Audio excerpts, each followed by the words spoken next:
Today, the 11th of May, is Vocations Sunday, and that's a day set aside in the church's calendar to give us all an opportunity to prayerfully consider our vocation.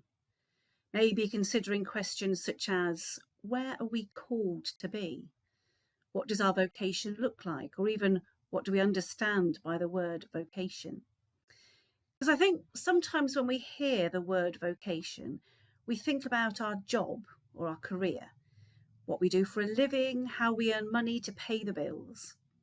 Perhaps you remember being asked when you were younger, or perhaps you are being asked now, what do you want to be when you grow up? Together with my incumbent, I lead weekly collective worship in our local primary schools, and through this connection, I've often been asked in the past to work with year sixes as they transition from primary to secondary school, helping them to think through the changes they're about to face. And during one of the sessions, I will routinely ask, what do you want to be when you grow up? The idea is it helps them to begin to imagine a future which looks different from being a year six pupil. And as you can imagine, there are, of course, some fairly typical responses to that question.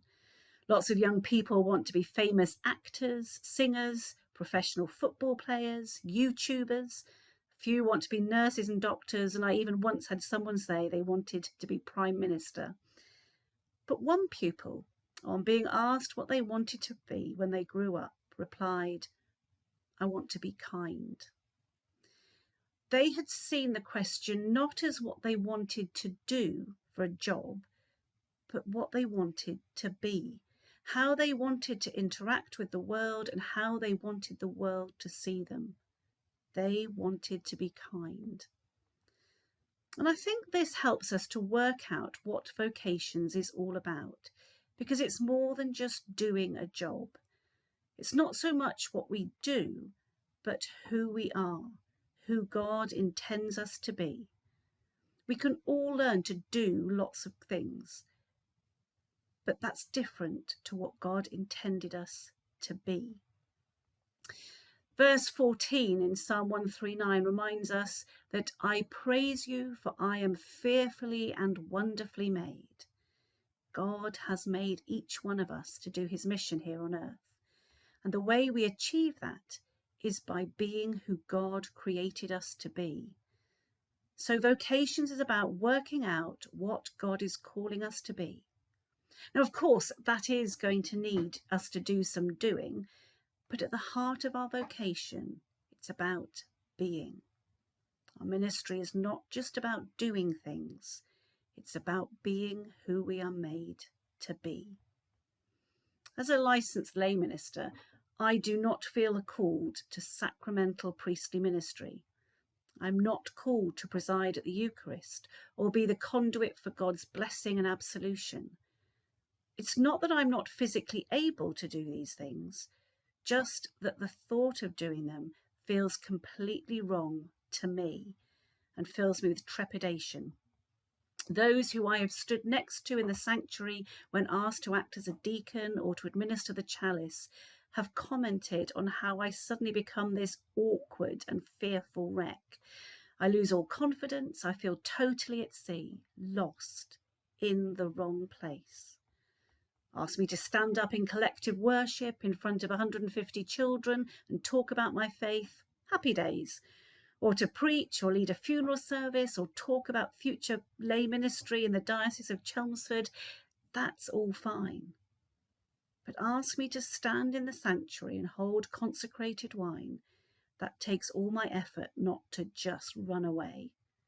God does not call me to be in that place. So where might you be called to be? What fills you with joyful life and makes you smile? What feeds you? Perhaps it's creating a wonderful experience of greeting so that others feel welcomed as they come to worship. Perhaps it's offering hospitality to those inside and outside the church. Perhaps it's in helping others to worship through the provision of music. Are you called to use your administrative skills to organise rotas, to be a contact for church use or oversee occasional services, liaising with wedding couples, funeral directors and baptism inquirers? Do you enjoy looking after the building and its grounds? Or is your call to be in the world, witnessing to the Christian faith through your secular employment? Or to be a Christian presence through chaplaincy in schools, hospitals or offices? We are called to serve God's mission through being the person he intended us to be, and that can look like so many different things. And it can often take us by surprise. In our reading from Acts today, by praying to God, Peter is able to bring back Tabitha from the dead. I don't think that Peter, as a young boy, if asked the question, "What do you want to be when you grow up?" would have quoted this story, or in fact any part of his story. Peter needed to learn to follow Christ faithfully, to have complete faith in God. And the Bible is littered with stories of people being called, usually unexpectedly, often surprisingly. Think of Old Testament figures like Moses, Gideon, Jonah or Samuel, or the call of the disciples in the Gospels. Fulfilling our vocation is a journey during which we are formed by experiences through the Holy Spirit, and it's a journey that lasts a lifetime. But it's not a journey we have to walk alone. Sometimes we can struggle to hear the voice of God. Sometimes we need others to accompany us, or to nudge us, or to metaphorically grab us by the shoulders to get us to take notice. So if you are feeling that niggle inside that simply won't go away, if you feel that there is something you're being called to, but you have no idea what, then there are few people who can help you. First of all, speak to your friends and family because they know you well, and they may already have seen particular gifts in you. Speak to your incumbent or minister at your church. They will be able to tell you about opportunities to try out different ministries under their guidance, support and supervision. There are vocations advisors across the diocese who you can meet with. And these are people who are called to help you to discern, and that simply means work out, where the Holy Spirit is leading you. Look out for vocations events across the diocese where you can speak to people already ministering in a variety of roles. Check vocations pages on the diocesan website for courses that might help you in your seeking. But above all, keep praying. Keep talking to God, and most importantly, keep listening, remembering God often uses the voices of others to communicate to us.